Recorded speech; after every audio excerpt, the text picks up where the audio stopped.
어떤 레위인과 그의 소실, 이스라엘의 임금이 없던 그 시대에 에프라임 산악 지방의 구석진 곳에서 나그네 살이하는 레위인 한 사람이 있었는데 그는 유다 땅 베들레헴에서 어떤 여자를 소실로 맞아들였다. 그런데 그 여자가 남편에게 화가 치밀어 올라서 그를 버리고 유다 땅 베들레헴에 있는 친정으로 돌아가 거기에서 넉 달쯤 머물러 있었다. 그래서 남편은 그 여자의 마음을 달래어 도로 데려오려고 종과 함께 나귀 2마리를 끌고 그 여자 뒤를 따라 길을 나섰는데 그 여자가 그를 자기 아버지 집으로 데리고 들어가니 그 젊은 여자의 아버지가 그를 보고 기쁘게 맞이하였다. 그는 장인 곧 그 젊은 여자의 아버지가 붙들어서 장인과 더불어 사흘을 묵었다. 그들은 그곳에서 함께 먹고 마시며 밤을 지냈다. 나흘째 되는 날 그들이 아침 일찍 일어났을 때에 그가 떠날 채비를 하자 그 젊은 여자의 아버지가 사위에게 말하였다. 음식을 좀 들고 원기를 돋운 다음에 떠나게나. 그래서 둘은 같이 앉아 먹고 마시는데 그 젊은 여자의 아버지가 또 그 남자에게 권하였다. 자, 하룻밤 더 묵으면서 즐겁게 지내게. 그래도 그는 일어나 가려고 하였지만 장인이 조르는 바람에 그곳에서 하룻밤을 묵었다. 닷새째 되는 날 아침에 그가 일찍 일어나 떠나려 하자 그 젊은 여자의 아버지가 다시 말하였다. 먼저 원기를 돋우게나. 그래서 그 둘은 함께 음식을 먹으면서 날이 기울 때까지 지체하게 되었다. 그래도 그 사람이 소실과 종을 데리고 떠나려 하는데 그의 장인 곧 그 젊은 여자의 아버지가 또 권하는 것이었다.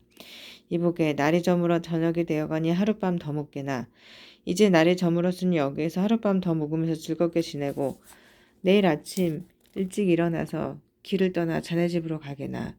그러나 하룻밤을 더 묵을 생각이 없었던 그 사람은 일어나서 길을 떠나 여부스 곧 예루살렘 맞은쪽에 이르렀다.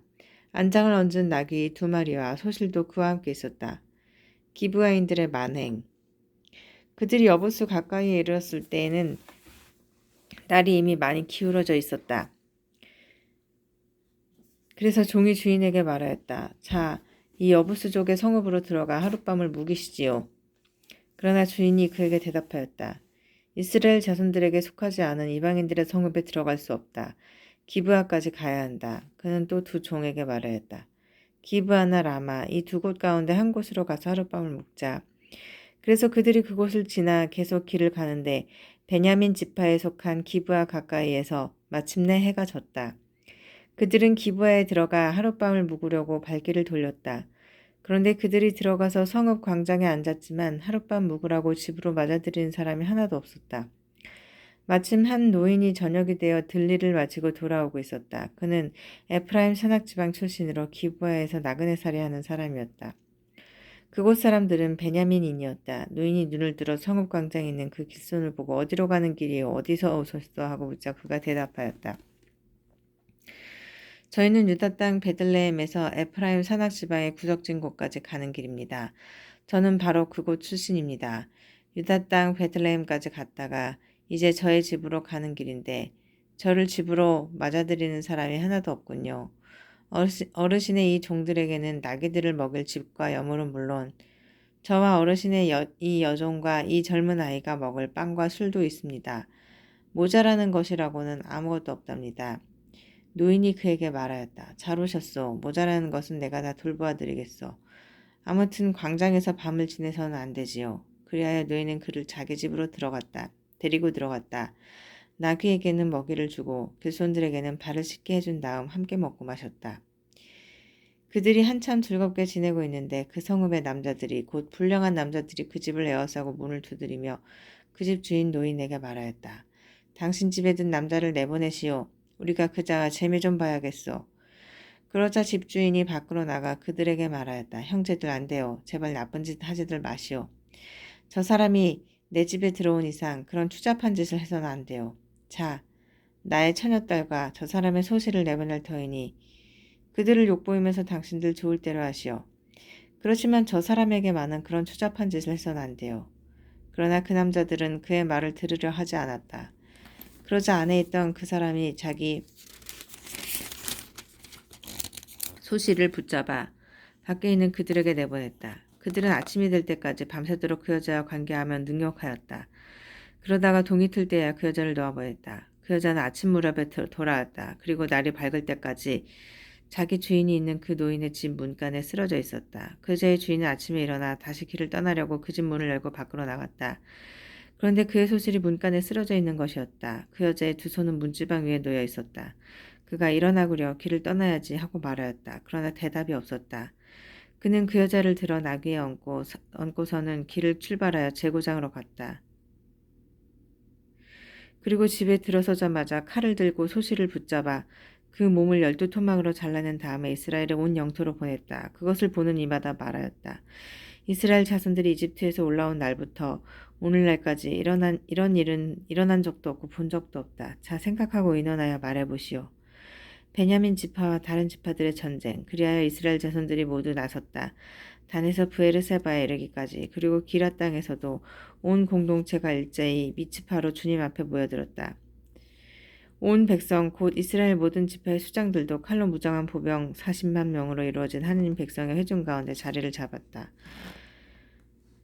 베냐민의 자손들은 이스라엘 자손들이 미츠파로 올라왔다는 사실을 들었다. 그때 이스라엘 자손들이 이런 악행이 어떻게 일어난지 말해보시오 하였다. 살해된 여자의 남편이 그 레위인이 대답하였다.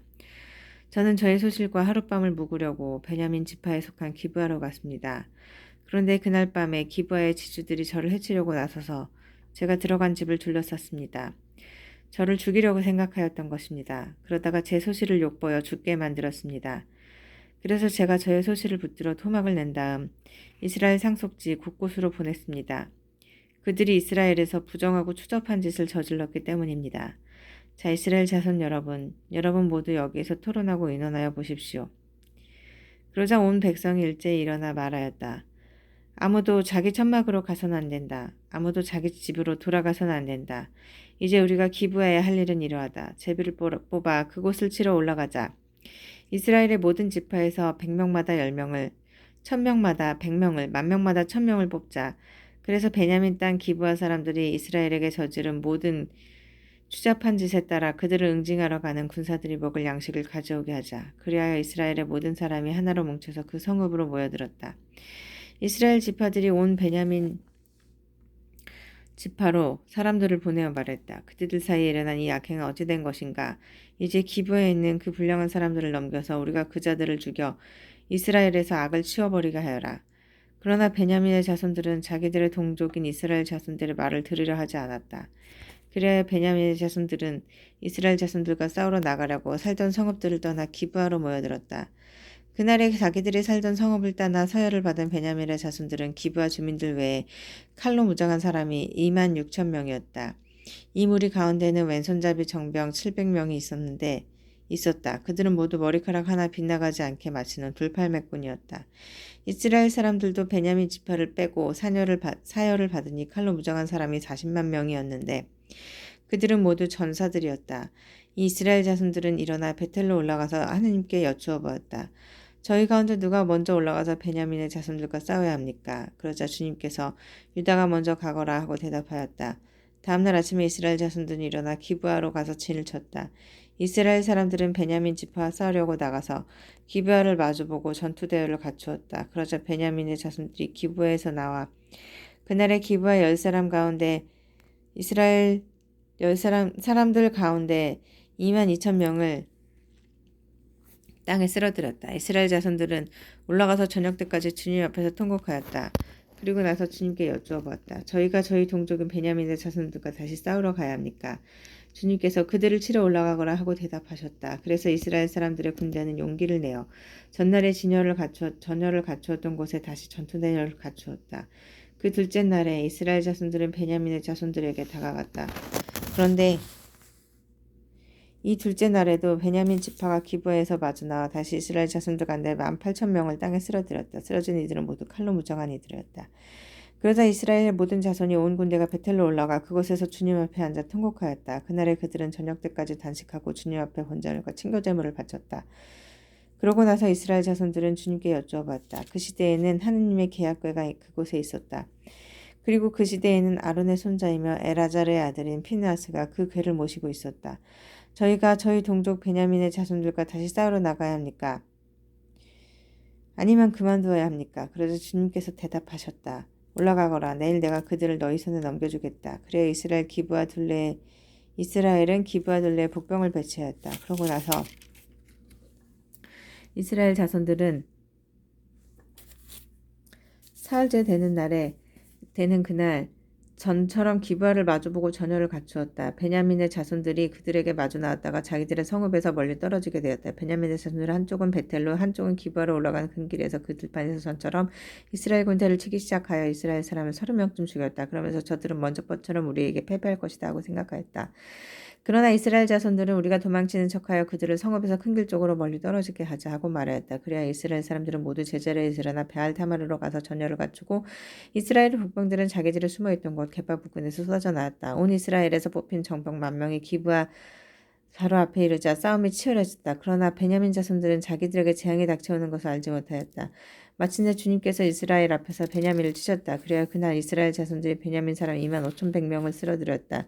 쓰러진 이들은 모두 칼로 무장한 사람이었다. 그제야 베냐민 자손들은 자기들이 패배한 것을 알았다. 이스라엘 사람들은 베냐민에게 자리를 내주고 물러났다. 기브아 쪽에 배치시킨 복병들을 믿었기 때문이다. 이 복병들이 기브아로 재빨리 공격해 들어가서 성읍을 칼로 쳤다.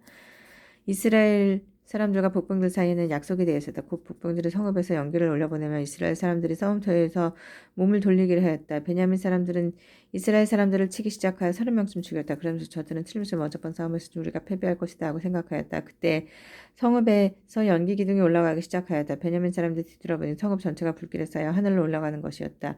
이어서 이스라엘 사람들이 몸을 돌리자 베냐민 사람들은 즐겁하였다. 자기들에게 재앙이 닥쳐오는 것을 보았기 때문이다. 그들은 이스라엘 사람들에게 돌아서서 광야로 향했지만 뒤쪽에서는 싸움이 멈추지 않았다. 성읍에서도 나온 이들도 그들 가운데에서 쓰러졌다. 이스라엘 사람들은 베냐민 사람들을 에웠다. 동쪽으로 기브아 맞은편에 이렇게 수십씩 추격하면서 밟았다.